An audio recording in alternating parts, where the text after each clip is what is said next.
កាលនឹងដំបូង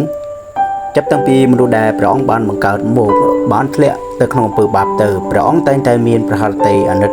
ចំពោះពួកគេជាខ្លាំងដោយសារពួកគេជាមនុស្សដើមដំបូងបង្អស់ដែលព្រះអង្គមានប្រហារតីបង្កើតដោយស្នាព្រះខុសទ្រង់ផ្ទាល់ដូច្នេះព្រះអង្គក៏បាននៅតែចងសម្ព័ន្ធមេត្រីសន្យាជាមួយជាដំណរបព្វបរោះពួកគេជាច្រើនពីមួយចំនួនទៅមួយចំនួនក៏ដូចជាចងសម្ព័ន្ធជាមួយនឹងពួកហោរាផងដែរនិងតាំងពីលោកតាអាប់រ៉ាហាំអ៊ីសាក់យ៉ាកុបនិងកូនប្រុសទាំង12របស់ផងយ៉ាកុបគឺយូសែបជាកូនប្រុសទី11ដែលព្រះអង្គទ្រង់នៅជាមួយរហូតដល់ម៉ូសេនិងកាន់តាមបញ្ញត្តិទាំង10ប្រការផងក៏ដូចជាតាមរយៈទីសម្គាល់ពួកព្យាការីផ្សេងជាច្រើនដើម្បីនាំប្រជាជាតិទៅរកភាពយុត្តិធម៌និងការសង្គ្រោះរបស់ព្រះជាម្ចាស់វិញហើយព្រមទាំងធ្វើរោងអបអរសាទជានិមិត្តសញ្ញានៃទីបរិសុទ្ធបំផុតនៅចំពោះព្រះទាំងមានតាំងហឹបសេចក្តីសញ្ញានៃពួកទេវតាផងដែរនិងមានក្បាច់ផ្កាមាសពួកទេវតានិងគ្រឿងអលង្ការដែលតំណាងឲ្យសួគ៌នៃដែនជាទីដែលព្រះអម្ចាស់និងមនុស្សដែលរស់នៅមានប្រស្រ័យតាក់ទងជាមួយគ្នាយ៉ាងមានភាពស្និទ្ធស្នាលទោះបើបន្ទាប់ពីការដឹកនាំម៉ូសេមកគឺរហូតដល់ព្រះអង្គបានបន្តផ្សះផ្សាប្រជារាស្ត្ររបស់ព្រះអង្គជាមួយការថ្វាយបូជាតាមរយៈបូជាចារគឺគ្រួសារលោករុនទៅតាមពិធីបុណ្យមួយចំនួនដើម្បីលាងអំពើបាបឲ្យបានវិសុទ្ធនិងទទួលនៃការសង្គ្រោះលាងជម្រះបាបរបស់ពួកគេក៏នៅតែមិនអាចទទួលបានការឆ្លើយតបពីព្រះជាម្ចាស់វិញដោយសារតែពួកគេនៅតែខ្វះភាពបរិសុទ្ធនិងមិនអាចទទួលការសង្គ្រោះបានក៏ដោយក៏ព្រះអង្គធ្វើឲ្យពួកគេវិលវល់ទៅមកអស់រយៈពេលទាំង40ឆ្នាំផងដែរតែមានក្រឹតវិន័យជាច្រើនដែលព្រះបណ្ដាលឲ្យពួកគេរស់នៅនិងធ្វើតាមឃើញថាមិនអាចទទួលបានភាពវិសុទ្ធនិងការសង្គ្រោះទាំងអស់នោះឡើយអោពួកមនុស្សកំពត់ហើយរឿងជជែកអើយកាលដែលវេលាដែលព្រះអង្គបានចាត់ព្រះរាជបុត្រារបស់ព្រះអង្គប្រសូតមកលើផែនដីដែលយកជាតិជាមនុស្សមកនោះហេតុអ្វីបាននៅតែបដិសេធនិងមិនព្រមទទួលជឿនិងស្គាល់ថាព្រះគ្រីស្ទទ្រង់គឺជាព្រះសង្គ្រោះទោះកាលព្រះអង្គតែងតែប្រើព្រះបន្ទូលជាពាក្យប្រស្នាជាច្រើនទៅអ្នករាល់គ្នាតែខ្ញុំយល់ឃើញថាមានស្បែកងងឹតមួយកំពុងគ្របបាំងអ្នករាល់គ្នាមិនឲ្យយល់ដដែលតែឥឡូវនេះទ្រង់បានសគត់ហើយរស់ឡើងវិញមែនតើនៅធ្លាប់បានឮថាហេតុអ្វីបានជាព្រះយេស៊ូវលើកប្រស្នាអំពីស្រាទំពាំងបាយជូរដែរឬទេតើប្រស្នាអំពីស្រាទំពាំងបាយជូរថ្មីនេះចង់និយាយអំពីអ្វីប្រហែលជាប្រស្នាទំពាំងបាយជូរថ្មីនេះចង់និយាយអំពីតួអង្គព្រះយេស៊ូវគឺថាព្រះអង្គគឺជាដើមទំពាំងបាយជូរដ៏ពិតដែលមកពីព្រះវរបិតានៅក្នុងយ៉ូហានជំពូក15ខ1និងខ7គឺព្រះយេស៊ូវបានមានបន្ទូលថាខ្ញុំជាដើមទំពាំងបាយជូរដ៏ពិតហើយព្រះវរបិតាខ្ញុំជាអ្នកដាំខ7ព្រះយេស៊ូវមានបន្ទូលផងដែរថាបើអ្នករាល់គ្នានៅជាប់នឹងខ្ញុំហើយពាក្យខ្ញុំនៅជាប់ក្នុងអ្នករាល់គ្នានោះចូលសូមអ្វីតាមតែប្រាថ្នាចុះសេចក្តីនោះនឹងបានសម្រេចដល់អ្នករាល់គ្នាជាមិនខានហេតុអ្វីបានជាព្រះយេស៊ូវបានមានបន្ទូលថាបើអ្នករាល់គ្នានៅជាប់នឹងខ្ញុំហើយពាក្យខ្ញុំនៅជាប់នឹងអ្នករាល់គ្នានោះចូលសូមអ្វីតាមតែប្រាថ្នាចុះសេចក្តីនោះនឹងបានសម្រេចដល់អ្នករាល់គ្នាមិនខានគឺដោយសារជីវិតយើងតាំងពីអតីតកាលមកយើងបានកាន់តាមក្រឹតវិន័យនៃក្បួនតម្រាសញ្ញាចាស់ច្រើនទាំងនាំនឹងវាយលន្ទួបាបតាមរយៈមនុស្សតែម្នាក់ប៉ុណ្ណោះដើម្បីឲ្យបានបរិសុទ្ធស្អាតឡើងវិញគឺតាមរយៈសម្ដេចសង្ឃឬលោកអារុននោះឯងតែឥឡូវនេះយើងមានសេរីភាពតាមបែបសញ្ញាថ្មីគឺដោយសារយើងទាំងអស់គ្នាមិនថាចាស់ក្មេងទារកឬប្រុសឬស្រីឬភេទទី3ទេគឺអាចមានសិទ្ធិសេរីភាពចូលទៅកាន់ការលំទោបាបបានរៀងៗខ្លួនគឺតាមរយៈព្រះយេស៊ូវគ្រីស្ទនេះហើយដោយគ្រាន់តែជឿថាព្រះយេស៊ូវគ្រីស្ទគឺជាព្រះពិតសូមហើយនៅជាប់នឹងព្រះយេស៊ូវប៉ុណ្ណោះសេចក្តីនោះនឹងបានសម្រេចដល់អ្នករាល់គ្នាជាមិនខានម៉ាថាយជំពូក28ខ18ដល់ខ20ព្រះយេស៊ូវទ្រង់យាងមកមានបន្ទូលនឹងគេថាគ្រប់ទាំងអំណាចបានប្រគល់មកខ្ញុំនៅលើផែនដីនិងនៅលើឋានសួគ៌ចូលឲ្យទៅបញ្ចុះបញ្ចូលឲ្យមានសិស្សនៅគ្រប់ទាំងសះព្រមទាំងធ្វើបុណ្យជាមួយទឹកឲ្យដោយនៅព្រះនាមព្រះវរបិតាព្រះរាជបុត្រានិងព្រះវិញ្ញាណបរិសុទ្ធចុះ ហើយបង្រៀនឲ្យគេកាន់តាមគ្រប់ទាំងសេចក្តីដែលខ្ញុំបានបង្គាប់មកអ្នករាល់គ្នាផងហើយមើលខ្ញុំក៏នៅជាមួយនឹងអ្នករាល់គ្នាជារាល់ថ្ងៃដែរដរាបដល់បំផុតកលតែសូមកុំឲ្យអ្នករាល់គ្នានៅតែយកដំណាក់ព្រះបូបេដាធ្វើជាជំនួយឡើយហើយគុំឆ្ងល់ដូចជាពួកសាសយូដាដែលគេតែងតែទូសួរទ្រង់ថា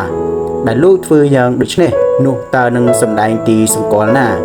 ឲ្យយើងខ្ញុំឃើញផងខ្ញុំសូមអាននៅក្នុងយ៉ូហានចំពោះ2ខ13ដល់16និងនៅក្នុងយ៉ូហានចំពោះ2ខ18ដល់19រីឯបុណ្យរំលងរបស់សាសយូដាចិត្តដល់នោះព្រះយេស៊ូវទ្រង់យាងទៅឯក្រុងយេរូសាឡឹមកាលទ្រង់ឃើញពួកអ្នកលក់គោលក់ព្រាបជៀមនិងអ្នកដួលប្រាក់អង្គុយនៅក្នុងព្រះវិហារនោះទ្រង់ក៏យកខ្សែធ្វើជារំពាត់ដេញគេចេញពីព្រះវិហារទាំងអស់ទៅគឺដេញទាំងជៀមទាំងគោហើយក៏ចាប់ប្រាក់របស់ពួកអ្នកដូរចេញដែលព្រមទាំងកាប់តុគេផងរួចមានបន្ទូលទៅពួកអ្នកលក់ព្រាបថាជួយយករបស់ទាំងនេះចេញទៅកុំឲ្យយក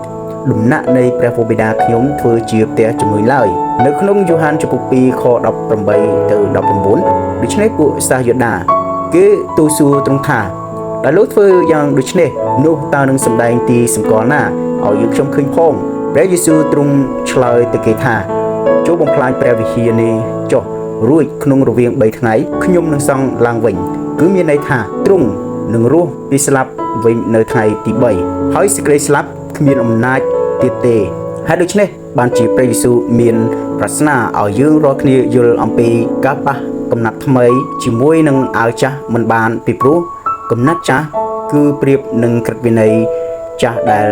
ពួកគេបានកាន់តាមហើយមិនបានសេចក្ដីនោះឯងនិងប្រស្នាអំពីស្រាទំពាំងបាយជូរថ្មីដាក់ចូលទៅក្នុងថង់ចាស់ក៏មិនបានផងដែរពីព្រោះស្រាទំពាំងបាយជូរថ្មីគឺប្រៀបនឹងសម័យនៃការទទួលបាននៅព្រះគុណវិញហើយសូមអានពីដំណើរពាក្យប្រស្នានេះនៅក្នុងលូកាចំពោះ5ខ36ដល់38និងនៅក្នុងម៉ាថាយចំពោះ9ខ16ដល់17ទ្រង់ក៏មានបន្ទូលទៅគេជាពាក្យប្រៀបប្រដូចថាគ្មានអ្នកណាដែលយកកំណាត់ថ្មីមកប៉ះឲ្យចាស់ទេបើធ្វើដូច្នោះនឹងនាំឲ្យរហ័យដល់ទាំងកំណាត់ថ្មីដែរហើយកំណាត់ដែលយកពីអាវថ្មីក៏មិនសមនឹងអាវចាស់ដផងក៏គ្មានអ្នកណាដែលយកស្រាទំពាំងបាយជូរថ្មីដាក់ក្នុងថង់ស្បែកចាស់ដែរបើធ្វើដូច្នោះស្រាទំពាំងបាយជូរថ្មីនឹងទម្លាយថង់ស្បែកហូរចេញមកហើយថង់ស្បែកក៏ត្រូវខូចខាតទៀតផងតោងតែងដាក់ស្រាទំពាំងបាយជូរថ្មីក្នុងថង់ស្បែកថ្មីវិញនោះទាំងពីរយ៉ាងនឹងបានគង់នៅរីឯនៅក្នុងម៉ាថាយចំពោះ9ខ16ដល់17ក៏បានបញ្ជាក់ម្ដងទៀតថាគ្មានអ្នកណាដែលយកកំណាត់សម្ពុតថ្មីមកប៉ះនឹងអាវចាស់ទេបិទកំណាត់ថ្មីនោះនឹងរហែកអាវចាស់ចេញហើយរំហែកនោះនឹងរឹងរឹតតែអាក្រក់ជាងទៅទៀតក៏មិនដែលមានអ្នកណាដាក់ស្រាទំពាំងបាយជូរថ្មីក្នុងថង់ស្បែកចាស់ដែរបើធ្វើដូច្នោះថង់ស្បែកនឹងធ្លាយហូរស្រាទំពាំងបាយជូរចេញអស់ហើយទាំងថង់នោះក៏ត្រូវខូចខាតដែរគឺគេតែងតែដាក់ស្រាទំពាំងបាយជូរថ្មីក្នុងថង់ស្បែកថ្មីវិញនោះទើបទាំងពីរបានគង់នៅគឺដូចដែលខ្ញុំបានប្រាប់ថាព្រះអង្គចង់បើកសម្ដែងឲ្យយើងស្គាល់ថាក្រឹតវិន័យចាស់បានផុតទៅហើយនៅឡើយតែក្រឹតវិន័យថ្មីគឺជាការដែលនៅជាប់នឹងព្រះយេស៊ូវវិញទេទើបទាំងអស់ត្រូវតែបានល្អប្រសើរជាជាងគឺមានន័យថាយើងរាល់គ្នាអាចចូលទៅកាន់ព្រះយេស៊ូវដោយទទួលបាបរៀងៗខ្លួនបានគឺជាសម័យព្រះគុណនោះហើយមិនចាំបាច់ចូលទៅកាន់ការទទួលអត់ទោបាបម្ដងម្នាក់តាមទំនៀមទម្លាប់ចាស់គឺតាមរយៈសង្ឃតែម្នាក់នោះទៀតទេបិទការសក្តិរបស់ព្រះយេស៊ូវទៅបានបង្ហាញជានិមិត្តសញ្ញាមួយដែរថាគឺវាងនោនក្នុងព្រះវិហារនៃសង្ឃដែលតែងតែទទួលបាបជំនួសយើងនៃក្រឹតវិន័យចាស់នោះបានរហែកជាពីរតាំងពីលើចូលដល់ក្រោមហើយដូច្នេះយើងរាល់គ្នាមានសេរីភាពអាចចូលទៅកាន់ព្រះសង្គ្រោះគឺជាព្រះយេស៊ូវនេះហើយដែលដោយលន្ទួបាបរៀងខ្លួនគឺមិនចាំបាច់ចូលទៅកាន់ការអត់ទោសបាបតាមទំនៀមទម្លាប់ចាស់គឺតាមរយៈសម្ដេចសង្ឃតែម្នាក់នោះទៀតទេខ្ញុំសូមអាននៅក្នុងម៉ាថាយចំពោះ27ខ50ដល់51កាលព្រះយេស៊ូវទ្រង់បានស្រែកជាខ្លាំងដងទៀត នោះទ្រង់ប្រគល់ព្រះវិញ្ញាណទ្រង់ទៅវិញគ្រានោះវាងននក្នុងព្រះវិហារក៏រហែកជាពីរភាគចាប់តាំងពីលើចុះទៅដល់ក្រោមក៏មានក៏ក្រើកដីហើយថ្មប្រេះដាច់ពីគ្នានៅក្នុងយ៉ូហានចំពោះ15ខ6ព្រះយេស៊ូវបានមានបន្ទូលថាខ្ញុំជាផ្លូវជាសេចក្តីពិតហើយជាជីវិតបើមិនមកតាមខ្ញុំនោះគ្មានអ្នកណាទៅឯព្រះវរបិតាបានឡើយព្រះបន្ទូលនេះជាសេចក្តីពិតហើយមិនកុហកអ្នករាល់គ្នាឡើយគឺអ្នកដែលប្រកែកថាព្រះយេស៊ូវមិនមែនជាព្រះគ្រីស្ទនោះទេតើនៅក្នុងយ៉ូហានខ្សែទី1ចំពោះ2ខ22ដល់23បានចែងបែបដូចនេះថាតើអ្នកណាដែលជាអ្នកកុហកបើមិនមែនជាអ្នកដែលប្រកែកថាព្រះយេស៊ូវមិនមែនជាព្រះគ្រីស្ទនោះទេអ្នកណាដែលមិនព្រមទទួលស្គាល់ទាំងព្រះវរបិតានិងព្រះរាជបុត្រាផងអ្នកនោះហើយជាអ្នកដែលទទឹងនឹងព្រះគ្រីស្ទហើយអស់អ្នកណាដែលមិនព្រមទទួលស្គាល់ព្រះរាជបុត្រានោះក៏គ្មានព្រះវរបិតាដែរតែអ្នកណាដែលព្រមទទួលស្គាល់ព្រះរាជបុត្រានោះក៏មានទាំងព្រះវរបិតាផងដូច្នេះហើយសូមបញ្ជាក់ថាទាំងព្រះវរបិតានិងព្រះរាជបុត្រាគឺជាព្រះអង្គសង្គ្រោះតែមួយអង្គនោះឯងនៅក្នុងយ៉ូហានចំពុក10ខ30បានបញ្ជាក់ថាខ្ញុំហើយនឹងព្រះវរបិតាគឺតែមួយព្រះអង្គទេតែខ្ញុំជឿថាអ្នករាល់គ្នានឹងទៅបញ្ចុះបញ្ចូលឲ្យមានសិស្សនៅគ្រប់ទាំងសាសព្រមទាំងធ្វើបុណ្យជ្រមុជទឹកដោយប្រកប